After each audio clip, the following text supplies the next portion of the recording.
Hello students, आज का अपना टॉपिक रहेगा प्रमोटर्स, प्रवर्तक।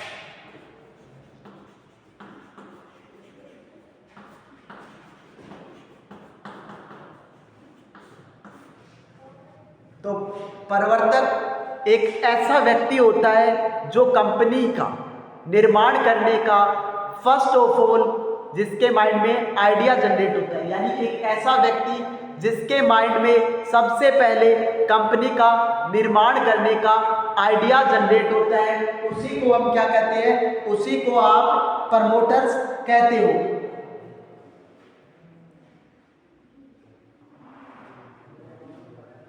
आपके जो कंपनीज एक्ट है उसमें प्रमोटर्स की डेफिनेशन क्या दी हुई है? एक ऐसा व्यक्ति जिसका जो नाम है वो एनुअल रिटर्न में लिखा हुआ हो, यानी कि ऐसा व्यक्ति जिसका नेम किस में मेंशन है? एनुअल रिटर्न में मेंशन है। या फिर आप ये कह सकते हो कि ऐसा व्यक्ति जो डायरेक्टली या इनडायरेक्टली रूप से कंपनी के जो वर्क होते हैं उनको इन्फ्लुएंस करता है, यानी प्रत्यक्ष और अप्रत्यक्ष रूप से कंपनी के जो कार्य होते हैं उनको प्रभावित करता है, वो भी आपका क्या माना जाएगा? प्रमोटर माना जाएगा।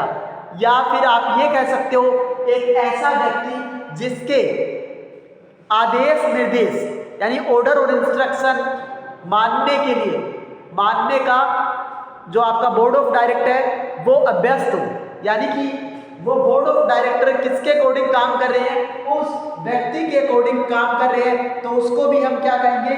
उसको भी आप प्रमोटर की कैटेगरी में इंक्लूड कर सकते हो। आप ये कह सकते हो जो आपका प्रोस्पेक्टस होता है, प्रोस्पेक्टस क्रय विवरण में जिसका नाम एज ए प्रमोटर के रूप में लिखा हुआ हो, वो भी क्या होगा? वो भी आपका प्रमोटर माना जाता है। लेकिन सिंपल डेफिनेशन क्या होगी प्रमोटर की? सिंपल डेफिनेशन प्रमोटर की ये है कि कोई भी व्यक्ति जो फर्स्ट टाइम कंपनी को इनकॉर्पोरेट करने के लिए या कंपनी बनाने का आइडिया जिसके माइंड में आता है वही आपका क्या होता है? वही आपका प्रमोटर होता है। तो बेसिकली आज पढ़ेंगे फंक्शंस ऑफ प्रमोटर।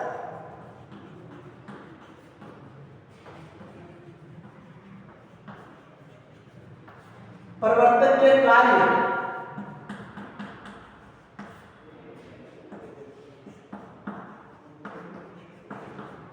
तो फर्स्ट फंक्शन क्या होता है? यानी कि आइडिया जनरेट करने का, या आप ये कह सकते हो convincing the idea of company.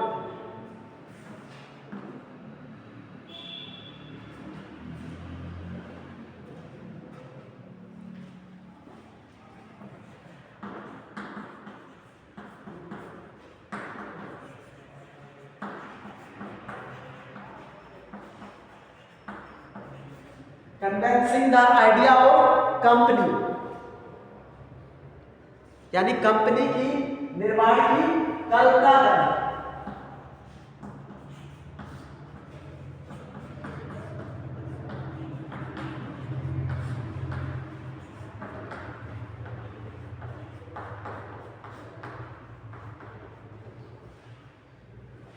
यानी ऐसा व्यक्ति जो कंपनी बनाने की कल्पना करता है, यानी कि एक ऐसा आइडिया सोचता है जिस आइडिया पर आपकी कंपनी वर्किंग करेगी, तो वो व्यक्ति क्या होगा?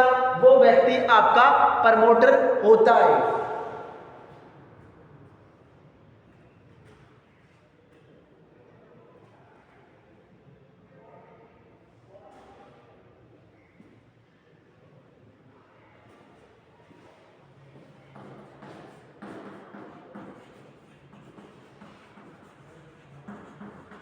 अनुसंधान करना,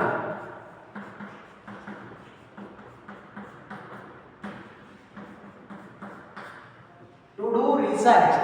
इसके लिए प्रमोटर्स को तरह तरह की जो रिसर्च करनी पड़ती है, यानी कि जो मैं कंपनी फॉर्मेशन करने जा रहा हूँ, बनाने जा रहा हूँ, क्या वो इस टाइप का वर्क कर पाएगी, उनके लिए कौन कौन से रिसोर्सेज चाहिए, इन सब का एनालिसिस किया जाता है आपके प्रमोटर के द्वारा।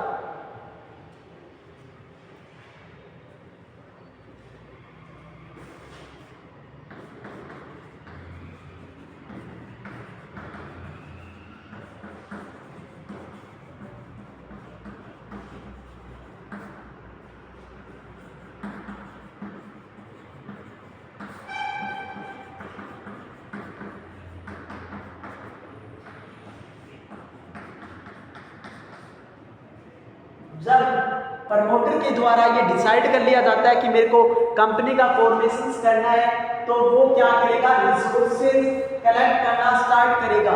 यानी कि कंपनी को बनाने के लिए कौन कौन से रिक्वायरमेंट है, रिसोर्सेज है, उनको वो कलेक्ट करता है, यानी संसाधन लाता है जिनके थ्रू आपकी कंपनी इजीली क्रिएट हो सके।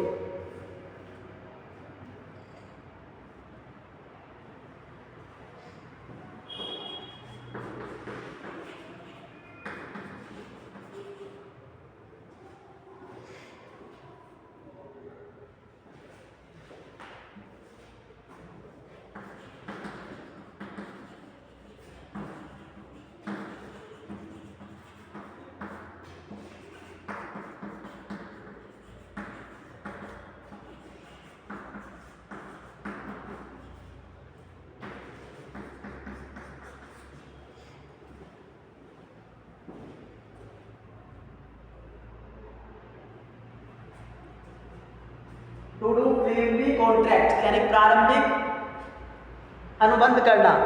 तो कंपनी को इनकॉर्पोरेट करने के लिए अगर आपको लीगल एडवाइस की रिक्वायरमेंट है, उनके साथ में कोई लीगल कॉन्टैक्ट करना पड़ रहा है, तो वो भी किसके थ्रू किया जाएगा, प्रमोटर के through.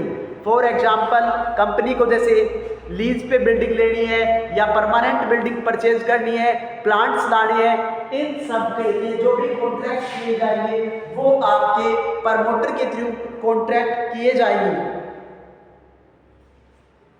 Financial planning,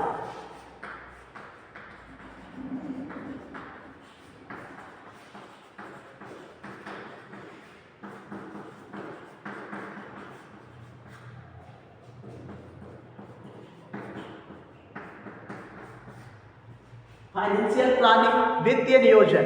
financial planning का बेसिकली क्या होता है कि आपको जो पैसा लेना है वो आप कैसे लोगे, यानी कि आप जो पैसा ले रहे हो वो इक्विटी शेयर के थ्रू लोगे, प्रेफरेंस शेयर के थ्रू लोगे, डिबेंचर के थ्रू पैसा लिया जाएगा।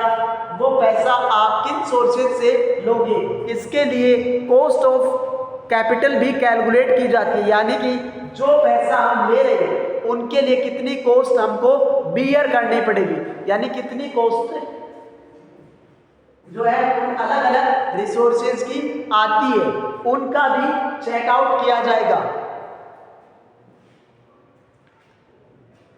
तो इस प्रकार से बेसिकली प्रमोटर के थ्रू ये फंक्शंस किए जाते हैं। और भी काफ़ी फंक्शंस होती है, जैसे लीगल फॉर्मेलिटीज पूरी करना, यानी कानूनी औपचारिकताएं होती है ना, वो पूरी की जाती है उसके थ्रू। तो ये काफ़ी फंक्शंस है जो कंपनी को इनकॉर्पोरेट करने से संबंधित होती है, वो सभी आपके प्रमोटर के द्वारा किए जाते हैं।